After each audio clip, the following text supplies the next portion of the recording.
Hello everyone, ಎಲ್ಲರೂ ಹೇಗಿದ್ದೀರಿ? ಎಲ್ಲರೂ ಚೆನ್ನಾಗಿದ್ದೀರಾ ಅಂದ್ಕೊಂಡಿದ್ದೀನಿ. ನಾನು ಕೂಡ ಚೆನ್ನಾಗಿದ್ದೀನಿ. ಬರೀ ಇವತ್ತು ನಾನು ಗುರೆಳ್ಳು ಚಟ್ನಿ ಹೇಗೆ ಮಾಡ್ತೀನಿ ಅಂತ ಹೇಳ್ಕೊಡ್ತೀನಿ. ಅದಕ್ಕೆ ಮುಂಚೆ ನಾನು ಮಿಶೋದಲ್ಲಿ ಒಂದು ಪ್ರಾಡಕ್ಟ್ನ ಪಿಂಗಾಣಿ ಐಟಮ್ಸ್ನ ನಾನು ಆರ್ಡ್ರ್ ಮಾಡಿದ್ದೆ. ಅದನ್ನು ತೋರಿಸ್ತೀನಿ ನಿಮಗೆ. ಫಸ್ಟು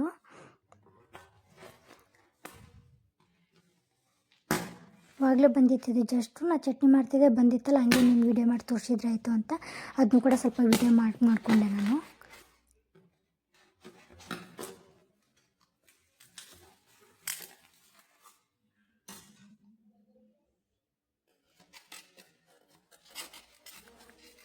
ನೋಡಿ, ನೀಟಾಗಿ ಪ್ಯಾಕ್ ಮಾಡಿದ್ದಾರೆ ಅವರು.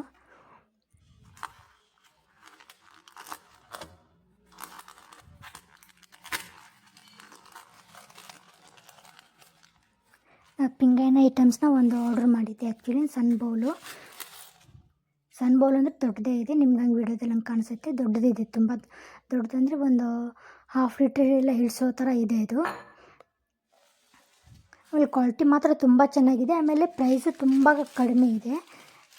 ಇದು ಅದ್ರದ್ದು ಮುಚ್ಚಳ ನೀಟಾಗಿ ಪ್ಯಾಕ್ ಮಾಡಿಟ್ಟಿದ್ರು ಅವರು.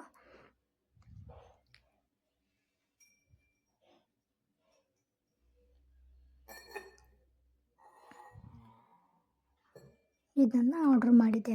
ಚೆನ್ನಾಗಿದೆ ಆ್ಯಕ್ಚುಲಿ ಇದು ಪಿಂಗಾಣಿದು.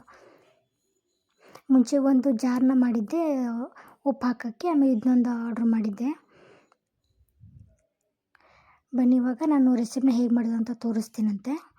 ಇದಕ್ಕೆ ನಾನು ಗುರೆಳ್ಳು ಚಟ್ನಿ ಮಾಡೋಕ್ಕೆ ಗುರೆಳ್ಳು ತೊಗೊಂಡಿದ್ದೀನಿ. ಇದು ಆರೋಗ್ಯ ಕೂಡ ಒಳ್ಳೆಯದು. ಆಮೇಲೆ ಹಾರ್ಟಿಗೂ ತುಂಬ ಒಳ್ಳೆಯದು. ಆಮೇಲೆ ಇದು ಎಲ್ಲ ಪಲ್ಯಕ್ಕೆ ಹಾಕಿದ್ರು ಟೇಸ್ಟ್ ತುಂಬ ಚೆನ್ನಾಗಿರುತ್ತೆ ಆ್ಯಕ್ಚುಲಿ. ಇದು ಉತ್ತರ ಕರ್ನಾಟಕ ಕಡೆ ಸ್ವಲ್ಪ ಜಾಸ್ತಿ ಯೂಸ್ ಮಾಡ್ತಾರೆ ಇನ್ನು ಗುರೆಳ್ಳು ಚಟ್ನಿನ. ಆಮೇಲೆ ಇದನ್ನು ಮಾಡಿಬಿಟ್ರೆ ನಾವು ಪಲ್ಯನೂ ಇರಲಿಲ್ಲ ಅಂದರೂ ನಾವು ಮ್ಯಾನೇಜ್ ಮಾಡ್ಕೋಬೋದು. ಇದು ತುಂಬ ಚಿಕ್ಕದಾಗಿರುತ್ತಲ್ಲ, ಸ್ವಲ್ಪ ಚಿಕ್ಕ ಉರಿಲಿ ಇದನ್ನು ನಾವು ಬೇಯಿಸ್ಕೋಬೇಕಾಗತ್ತೆ. ಸ್ವಲ್ಪ ಕೈ ಆಡಿಸ್ಬೇಕಿಲ್ಲ ಅಂದರೆ ಚಿಕ್ಕದಾಗಿರುತ್ತಲ್ಲ ಕಾಳೆಲ್ಲ, ಬೇಗ ಹೊತ್ತಿ ಬಿಡುತ್ತೆ. ಹಾಗಾಗಿ ಇದನ್ನ ಸಣ್ಣ ಉರಿಲೇ ನಾವು ಬೇಯಿಸ್ಕೋಬೇಕು.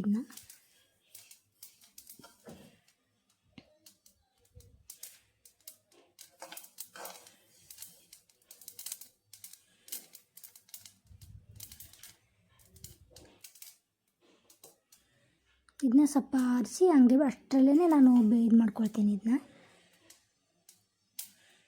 ಇದನ್ನೆಲ್ಲ ಸ್ವಲ್ಪ ಚಟ್ ಅಂತ ಸೌಂಡ್ ಬರ್ತಾಯಿದೆ. ಇದು ಜಾಸ್ತಿ ಇದು ಮಾಡಿದರೆ ಹೊತ್ತು ಬಿಡುತ್ತೆ. ಹಾಗಾಗಿ ನಾನು ಸ್ವಲ್ಪ ಆರಕ್ಕೆ ಬಿಟ್ಟಿದ್ದೆ. ಸ್ವಲ್ಪ ಹುರ್ಕೊಂಡ್ಮೇಲೆ ಇದನ್ನ ಮೇಲೆ ಜಾರ್ಗೆ ಹಾಕ್ಕೊಳ್ತಿದ್ದೀನಿ. ಇದಕ್ಕೆ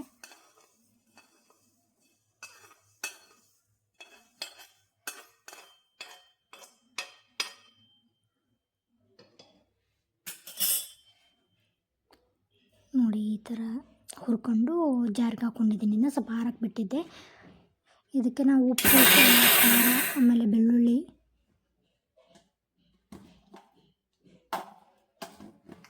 ಹಾಕ್ಕೋಬೇಕು. ಆರಿಸಿ ಇದು ಮಾಡ್ಕೋಬೇಕು. ನೋಡಿ, ಇದಕ್ಕೆ ಮುಂಚೆ ನಾನು ಸ್ವಲ್ಪ ಬೆಳ್ಳುಳ್ಳಿ ಹಾಕ್ಕೊಂಡಿದ್ದೀನಿ. ಸ್ವಲ್ಪ ಮುಂಚೆನೇ ಸ್ವಲ್ಪ ಗ್ರೈಂಡ್ ಮಾಡಿಕೊಂಡು ಇದಕ್ಕೆ ಬೆಳ್ಳುಳ್ಳಿ, ಉಪ್ಪು, ಖಾರ, ಅರಿಶಿನ ಇವಾಗ ಹಾಕ್ಕೊಳ್ತಿದ್ದೀನಿ. ಅಂದರೆ ಒಂದ್ಸರಿ ಗ್ರೈಂಡ್ ಮಾಡಿಕೊಂಡೆ ಆಮೇಲೆ ಹಾಕ್ಕೊಂಡ್ರೆ ಆಯಿತು ಅಂತ. ಉಪ್ಪನ್ನು ಇವಾಗಲೇ ಹಾಕ್ಕೋಬೇಕಂದ್ರೆ ನೀಟಾಗಿ ಎಲ್ಲನೂ ಹೀರ್ಕೊಂಡು ಸರಿಯಾಗಿ ಇದಾಗುತ್ತೆ.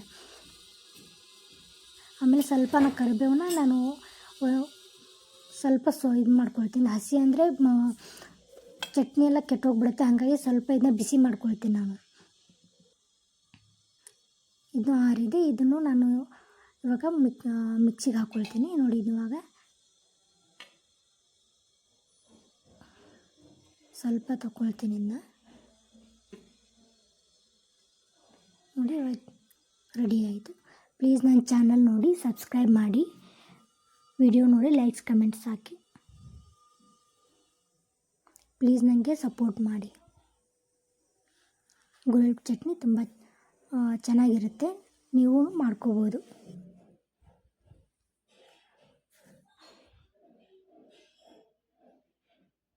ನೋಡಿ, ಈ ಥರ ಬಂದಿದೆ. Thank you so much.